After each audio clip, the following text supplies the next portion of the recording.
ദുബായിലേക്ക് എത്തുന്ന youngsters real estate invest ചെയ്യാനായിട്ടൊരു താല്പര്യം കാണിക്കുന്നുണ്ട്. എന്തുകൊണ്ടായിരിക്കും അത്?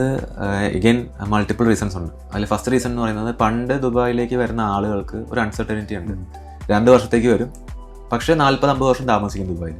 അപ്പോൾ ഈ 40 വർഷം ഇവിടെ ഒരു വിസിറ്ററെ പോലെ താമസിക്കും. ഇവിടെ സ്വന്തമായിട്ട് ഭൂമിയോ ഒരു വീടോ ഉണ്ടാവില്ല.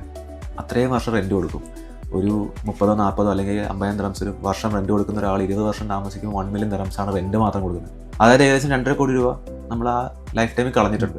അപ്പോൾ വരുമ്പോൾ തന്നെ ഒരു പ്രോപ്പർട്ടി വാങ്ങിച്ചാൽ ആ പൈസ കൂടെ നമുക്ക് അസറ്റായിട്ട് ബിൽഡ് ആവും, സേവ് ആവും. ദുബായിൽ സത്യം പറഞ്ഞാൽ ഏറ്റവും എക്സ്പെൻസീവ് ആയിട്ടുള്ള ഒരു കാര്യം റെൻ്റാണ്. അപ്പോൾ അത് നമ്മൾ വരുമ്പോൾ തന്നെ സേഫ് ആക്കി കഴിഞ്ഞാൽ, നമ്മളത് നമ്മൾ അസറ്റാക്കി മാറ്റി കഴിഞ്ഞാൽ നമുക്ക് പിന്നെ ലൈഫ് ടൈമിലൊരു ടെൻഷനില്ല. പിന്നെ ഒരു സോഷ്യൽ സെക്യൂരിറ്റിയും കൂടിയാണ്. നമ്മളിപ്പോൾ നാളെ റെൻറ്റ് കൂട്ടി മാറി താമസിക്കണം, അപ്പാർട്ട്മെൻറ്റ് തപ്പി നടക്കണം.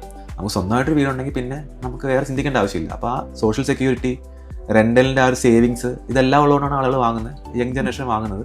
പിന്നെ ഒരു 15,000 ദിറംസ് ഉണ്ടെങ്കിൽ തന്നെ ദുബായിൽ പ്രോപ്പർട്ടി വാങ്ങാം. കൂടുതൽ സാലറി ഉള്ളവർക്ക് നല്ല പ്രോപ്പർട്ടി വാങ്ങാം, കുറഞ്ഞ സാലറി ഉള്ളവർക്കും പ്രോപ്പർട്ടി വാങ്ങാനുള്ള ഓപ്ഷൻസ് ഉണ്ട്. അതെല്ലാം നമ്മൾ ഫ്രീ ആയിട്ട് കൺസൾട്ടേഷൻ ആൾക്കാർക്ക് കൊടുക്കാറുണ്ട്. 4,500 ദിറംസ് മാസം EMI അടച്ചുകൊണ്ട് തന്നെ നമുക്ക് ദുബായ് പ്രോപ്പർട്ടി വാങ്ങാനുള്ള ഓപ്ഷൻസ് ഒക്കെ ഉണ്ട്. അപ്പോൾ അതെല്ലാം കൂടെ വരുമ്പോൾ ഓട്ടോമാറ്റിക്കായിട്ട് യങ്സ്റ്റേഴ്സ് ഇപ്പോൾ ദുബായിൽ വന്ന ഉടനെ പ്രോപ്പർട്ടി വാങ്ങാൻ ഇൻട്രസ്റ്റ് കാണിക്കുന്നുണ്ട്, വാങ്ങുന്നുമുണ്ട്. Thank you.